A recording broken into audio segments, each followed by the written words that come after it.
நாசரேத்தில் அமைதியாக யாருக்கும் தெரியாமல் ஒரு சாதாரண குடும்பத்தில் வளர்ந்த ஒரு குழந்தைதான் இயேசு கிறிஸ்து. உலகத்தை ரட்சிக்க வந்தவர். ஆனால் குழந்தை பருவம் முழுக்க அமைதியாகவே கடந்தது. வேதாகமம் அவருடைய குழந்தை பருவத்திலே ஒரே ஒரு சம்பவத்தை மட்டும் பதிவு செய்திருக்கிறது.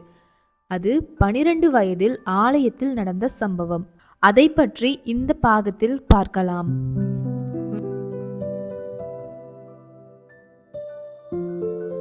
வேதாகமம் சொல்கிறது, இயேசுவின் பெற்றோர் ஒவ்வொரு ஆண்டும் பாஸ்கா பண்டிகைக்காக எருசலேமிற்கு போவார்கள்.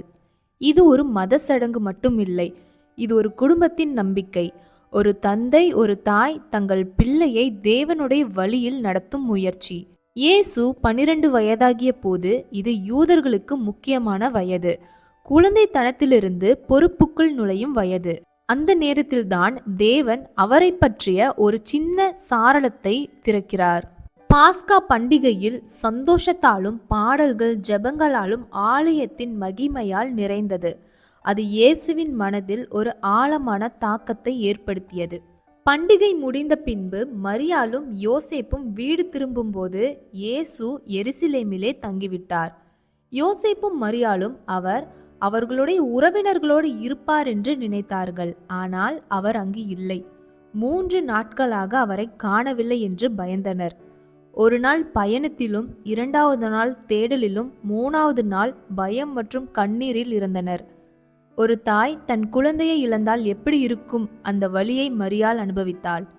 3வது நாள் அவர்கள் ஆலயத்திற்கு சென்றார்கள். அங்கே இயேசு வேதாகம அறிஞர்களிடையே உட்கார்ந்திருந்தார். பலரிடம் கேள்விகள் கேட்டார், பதில்களும் சொன்னார். அவருடைய ஞானத்தை கண்ட அனைவரும் ஆச்சரியப்பட்டார்கள்.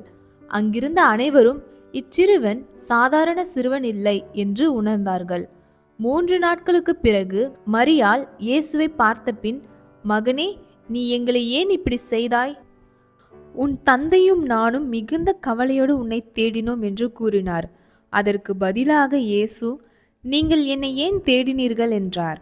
நான் பிதாவின் காரியங்களில் இருக்க வேண்டும் என்று உங்களுக்கு தெரியாதா என்றும் கூறினார். இது ஒரு குழந்தையின் பதில் இல்லை, இது ஒரு இரட்சகரின் அடையாளம். அவர் தன் அடையாளத்தை முதல் முறையாக வெளிப்படுத்துகிறார். வேதாகமம் சொல்கிறது, அவர்கள் அவர் சொன்னதை புரிந்து கொள்ளவில்லை. ஆனால் மரியாள் இந்த எல்லாவற்றையும் தன் இருதயத்திலே சேமித்து வைத்திருந்தாள். புரியாத விஷயங்களையும் தேவனிடம் ஒப்படைக்கும் ஒரு விசுவாசம். பின்பு இயேசு மரியாள் மற்றும் யோசேப்புடன் நாசரேத்துக்கு திரும்பினார். அவர்களுக்கு கீழ்ப்படிந்திருந்தார். இயேசு ஞானத்திலும் உயரத்திலும் தேவனுக்கும் மனிதருக்கும் பிரியமானவராக வளர்ந்தார். தேவன் உலகத்தை ரட்சிக்க ஒரு குழந்தையை தேர்ந்தெடுத்தார். அந்த குழந்தையை அமைதியில் வளர்த்தார். அவருடைய நேரம் வரும்பொழுது உலகத்தை ரட்சிப்பதற்காக. இன்று நீங்களும் நானும் யாரும் கவனிக்காத ஒரு அமைதியான வாழ்க்கையை வாழ்ந்தாலும் தேவன் அதை மறக்கவில்லை. நமது அமைதியான நாட்கள் நமது தயாரிப்பு காலமாக இருக்கிறது.